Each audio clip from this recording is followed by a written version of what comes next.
vẫn phải đi kiếm củi hả bà? Rét thế này chứ. Rét nữa bà vẫn phải đi. Nhà bà nghèo lắm các cháu ạ. Bà ơi, bà đi một quãng nữa rồi rẽ xuống khe suối cạn. Chỗ ấy nhiều củi khô lắm bà ạ. Cảm ơn các cháu. Cảm ơn các cháu rất nhiều.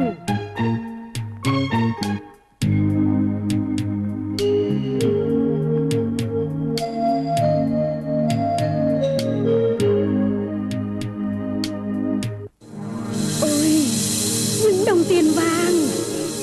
Thật là trời Phật giúp ta đây.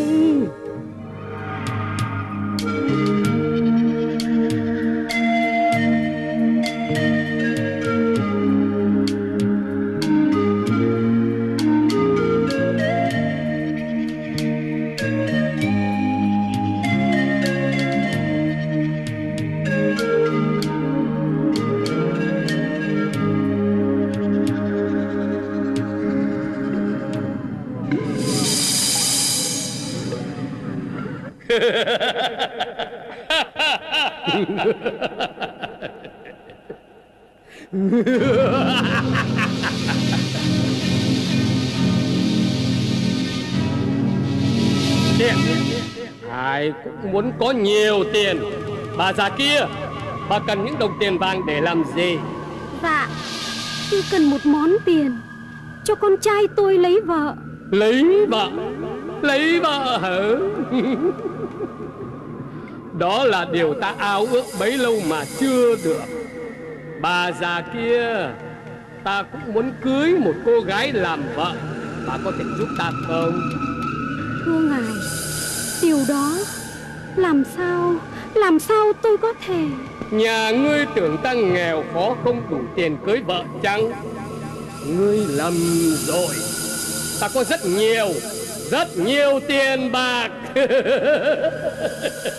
Bà hãy xem đây. Trời, lắm tiền nhiều bạc quá. Không ai chê tiền bạc của ta đâu.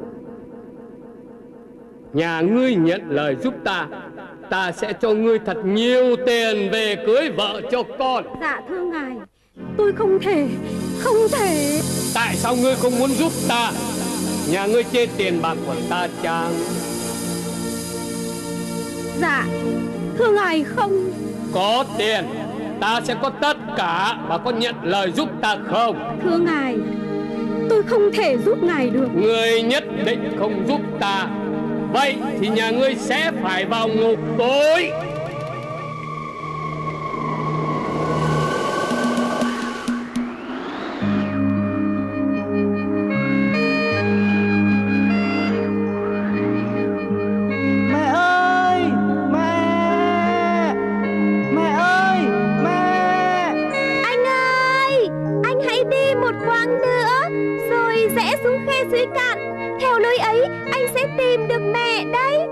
Thật vậy à?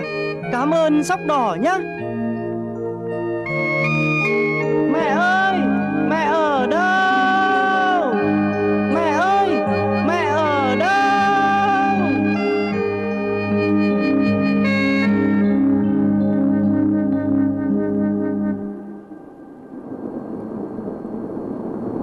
Chàng trai kia, ngươi vào đây làm gì? Tôi đi tìm mẹ tôi. Ngài có thấy mẹ tôi ở đâu không? Mẹ ngươi đã không giúp ta cưới một cô gái làm vợ nên đã bị ta giam vào ngục tối. Không, ông không được làm như vậy. Cả nhà ngươi nữa. Nếu không tìm được vợ cho ta thì ngươi cũng bị giam vào ngục tối. Mẹ ơi, mẹ ở đâu?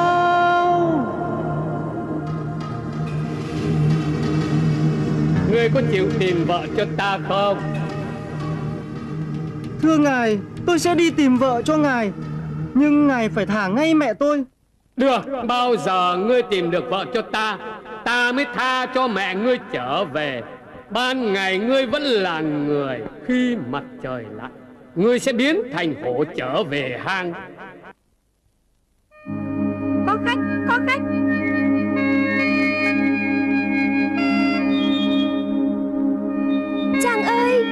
Sao lâu nay chàng không tới? Em mong chàng từng ngày. Chàng xem này, tấm chăn trong ngày cưới chúng mình em đã dệt xong đấy. Chàng thấy có đẹp không? Chàng làm sao thế? Em trông chàng khác lắm. Tôi phải đi hỏi vợ. Trời ơi, chàng nói sao? Chàng không muốn lấy em làm vợ nữa à? Chàng muốn lấy người khác à? Không phải thế. Tôi vẫn yêu nàng.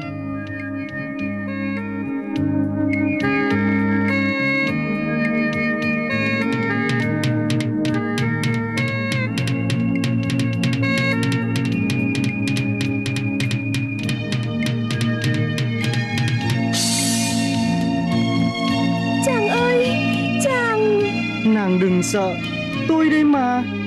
Mẹ đang bị quỷ núi bắt giam, chưa biết sống chết thế nào. Giờ đây muốn cứu được mẹ, tôi phải tìm được vợ cho quỷ núi. Chàng ơi, chàng đợi em với.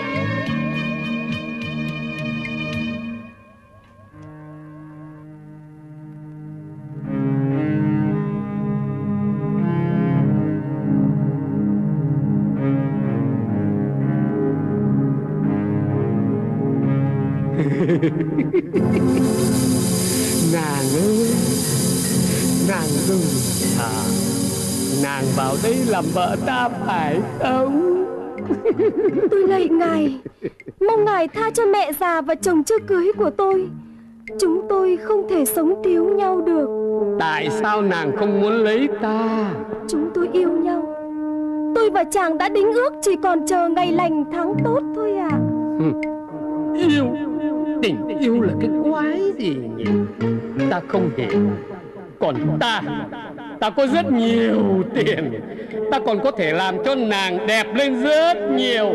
Nàng hãy xem đây. Không có gì đánh đổi được tình yêu của chúng tôi đâu. Lại tình yêu? Tình yêu là cái gì? Nàng hãy cho ta biết. Nếu ông thật sự muốn biết tình yêu của chúng tôi là gì, thì đó là chúng tôi dám sống chết cho nhau. Ta hỏi nàng lần cuối, nàng có ưng làm vợ ta không? Không bao giờ, dù tôi có phải chết. Thế thì ngươi cũng phải vào ngục tối.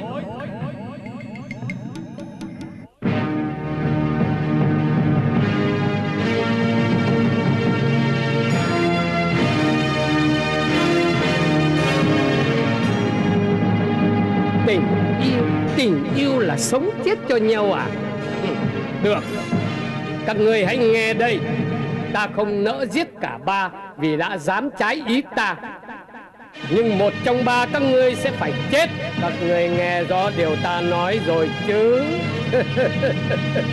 Còn đây là cái chết dành cho một trong ba các ngươi.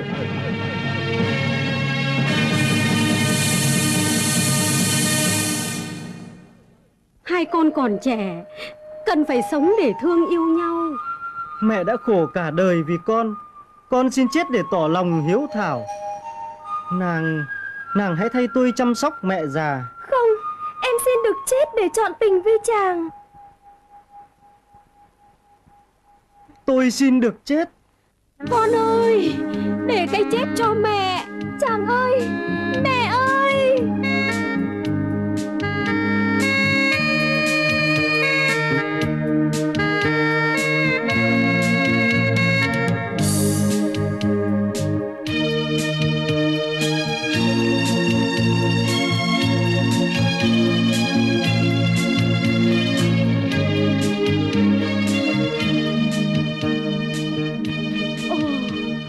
Thật là kỳ lạ. Chúng ta hãy còn sống. Giờ thì ta đã hiểu tình yêu của các ngươi rồi. Ta không nỡ giết ai cả. Đây là số tiền ta tặng các ngươi. Đám cưới của các ngươi vẫn sẽ cần tiền bạc đấy.